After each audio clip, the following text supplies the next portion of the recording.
Have you ever walked out of a patient exam room thinking to yourself, I explained everything perfectly, but they still didn't listen? Why?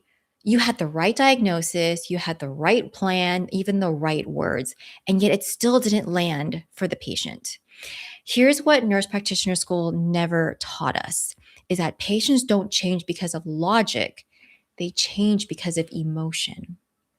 Neuroscience shows us that we make 95% of our decisions emotionally, not rationally, and not logically. So if you're only speaking to the logical brain of your patients, you are missing the part that actually makes the decision. And so, which means that if you're, so the real question isn't, is soft skills nice to have? The real question is, what is it costing you to ignore this?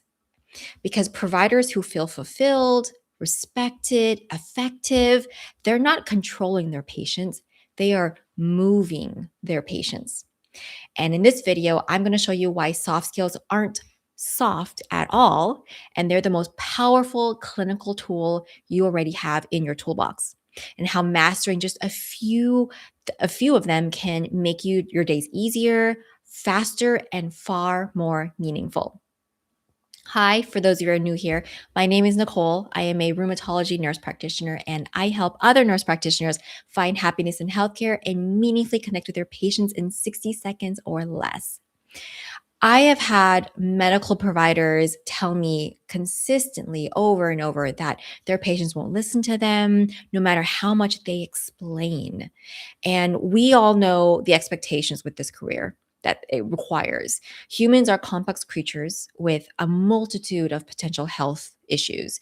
And the fact that you are here listening and or watching is a testimonial to the fact that you are a natural go-getter and you have this huge heart, this big heart like Mother Teresa, and this extraordinary degree of resilience. And so I praise you for that. But let's face reality, there are aspects of this job that unpredictably cause overwhelm. For example, let's say patient satisfaction scores, right? Within the 10, 15, 20 minutes that you see a patient, you have to not only evaluate and physically examine them, you have to make a diagnosis, you have to order relevant tests, maybe order a prescription if it's appropriate, but you also at the same time have to make sure that they feel satisfied with the care they receive from you. That's a lot. That's a lot to do within that short amount of time. And we are trained to believe that we can control the conversation with our patients. I mean, we're given the formulary, right? SOAP, SOAP, subjective, objective, assessment, and plan. But the truth is, sometimes that doesn't go in order. Sometimes we can't always control people or control our patients.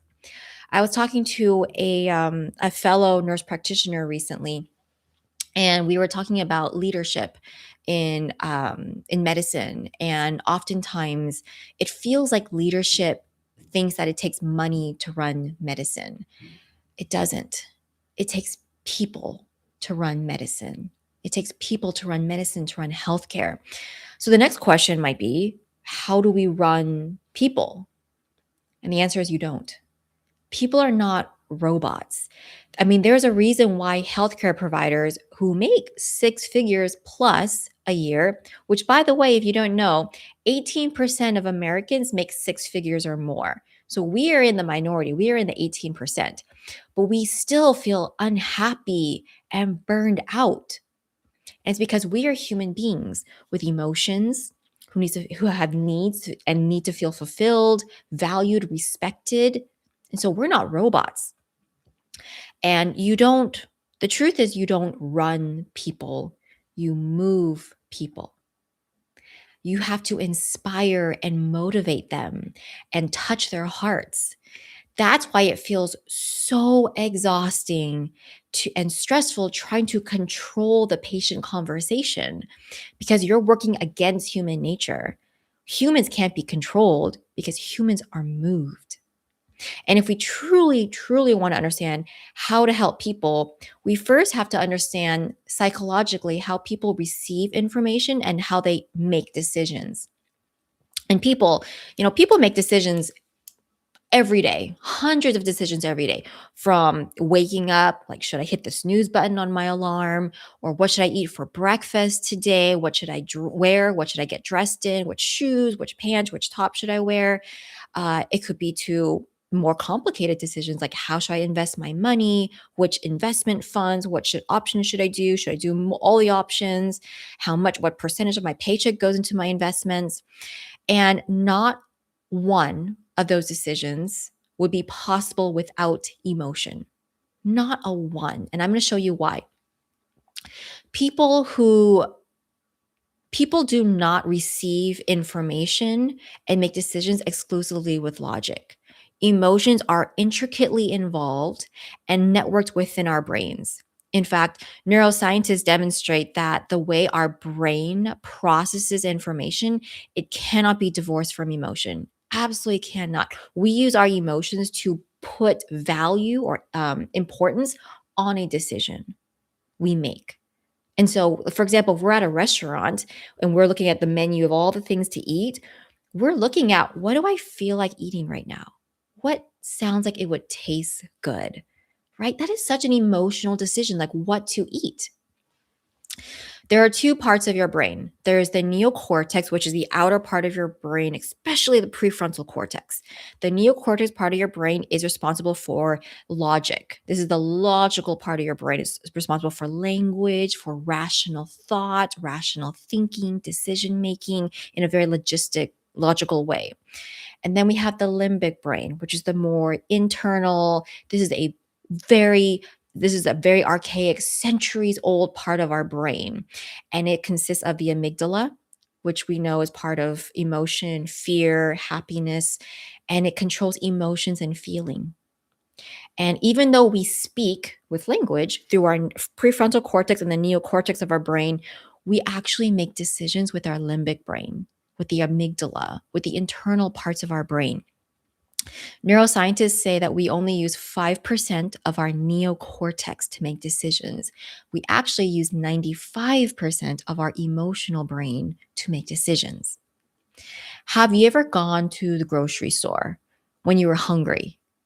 What happened?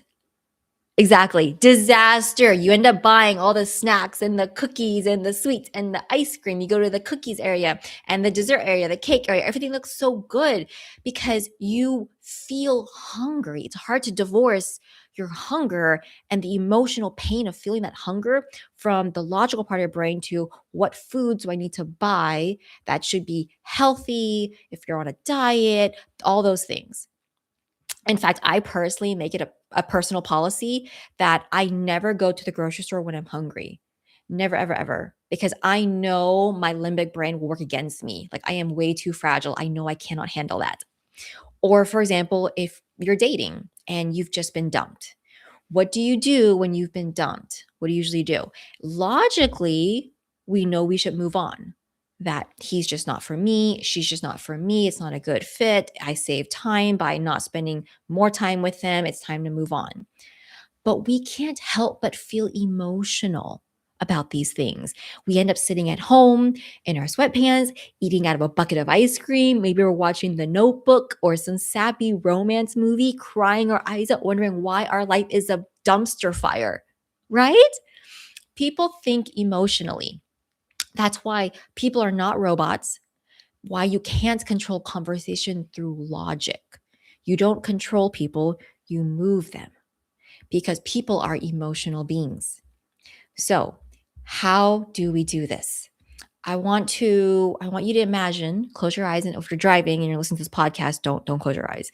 But I want you to close your eyes and imagine, I want to take you across the ocean to a different country known for their beautiful and unique blend of ancient traditions and futuristic technologies, famous for iconic symbols like Mount Fuji, cherry blossom trees, and the intricate temples, along with modern innovations with bullet trains that travel over 200 miles per hour and robotic advancement.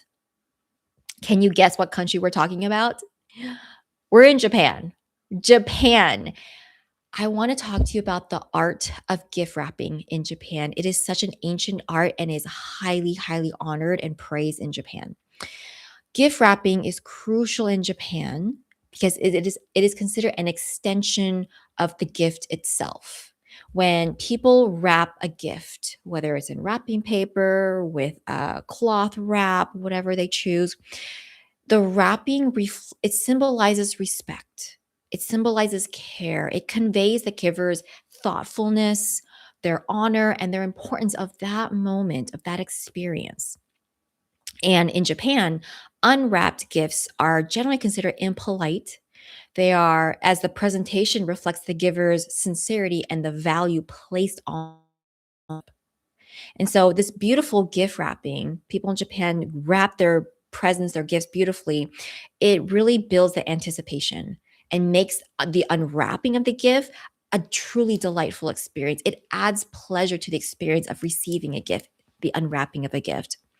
And in a sense, Japanese gift wrapping is not about hiding the gift, but elevating the entire act into a profound cultural experience of care, beauty, and mutual respect. So, gift wrapping it adds a sense of anticipation to the gift giving.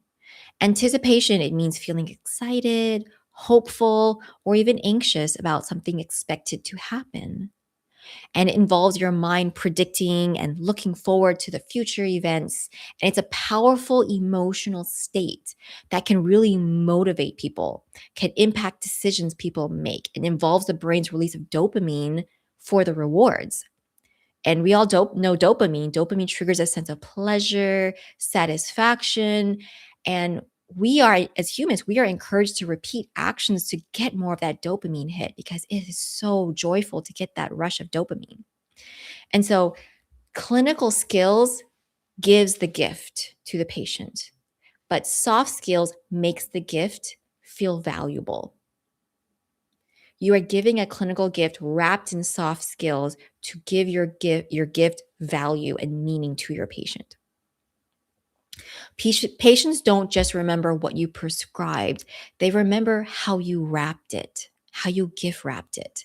And so finding a way to use this science to our advantage, or gift wrapping our medical recommendations, our prescriptions in an exciting way, triggering that dopamine release in your patients can help you connect with them and make them trust you and make your day faster and easier. So, how do we do this? We transform your patient into the right receptor for this gift wrapping, for this soft skill. We all remember from nurse practitioner school or, our training that receptors, they're proteins and they act like messengers. They act like messengers. They receive specific signals and they trigger responses inside the cell. For example, receptors in the nervous system, they detect stimuli like light, smell, touch, sound. They convert them into electric signals and they act on the body sensors to help send information to the brain so we can interpret and enable our awareness and our response to the world. So, for example, photoreceptors in your eyes detect the light, chemoreceptors in your nose detect smell, thermoreceptors in your nerves, they detect heat or cold. So, these all convert these energies into nerve impulses to our brain so we can understand sight, scent, and touch and temperature. And so if I'm outside and it's bright and sunny and the photoreceptors in my eyes tell me that it's bright and talks to my brain and tells me that how sunny it is, this sensation, this awareness of it, it makes me want to take action and put my sunglasses on to protect my eyes, right? So people can be receptors too. People can be receptors too. We do it all the time, even when we're not even realizing it. Let's say you go on a first date and you're nervous. I mean, you've never met this guy before or woman, and you saw this person's picture on their Facebook profile or they're online, whether TikTok or Instagram or whatnot, and you admit they're not that cute on their photos. So you have a little skepticism, but you're trying to be open minded. And so if the person greets you at the restaurant and they open the door and they pull out your chair and he helps you sit down and he admits he's a little nervous too, but he opens up by asking some questions and he really listens to you, you admit, it actually feels kind of nice to feel listened and to feel heard because you had a really stressful day at work that day. Now you're in a better mood and you find yourself talking more and actually deciding to stay for dinner with this guy, with this person, rather than just drinks when you initially planned, because you're more receptive to spending more time with him. Despite he doesn't look like a hot movie star, but he's transformed you into a different receptor. You're more receptive to him and his personality and getting to know him more. Here's another example. So I have a 5-year-old. He's in kindergarten, and it is so hard to get him to do his math homework. Oh my gosh, it is so hard to get him to focus. The last thing he wants to do is do homework. He wants to play. He wants to eat candy, chocolate, cookies. Oreos are his thing right now. So what do most parents do when they're frustrated? They're trying to get their kid to do their homework. We bribe them.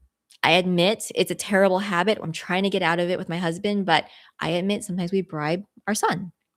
And so we offer him, first do homework, then you can have a cookie. Or first do homework, then you have 20 minutes of TV or iPad time. Or first do homework, then we can play with your trains or a game, right? So we're transforming our kids into the right receptor that now wants to do homework.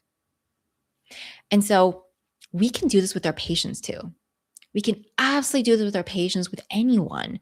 From the moment that you knock on the exam door and you walk in, you are transforming your patient into the right receptor that will trust you, that will connect with you, and will listen to you.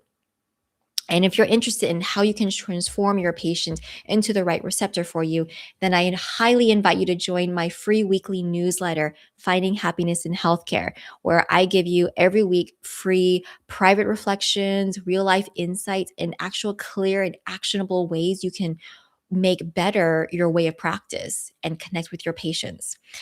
In this week's email, I'm actually working on it right now. We're talking about how to warm up the patient interaction within just the first 5 seconds.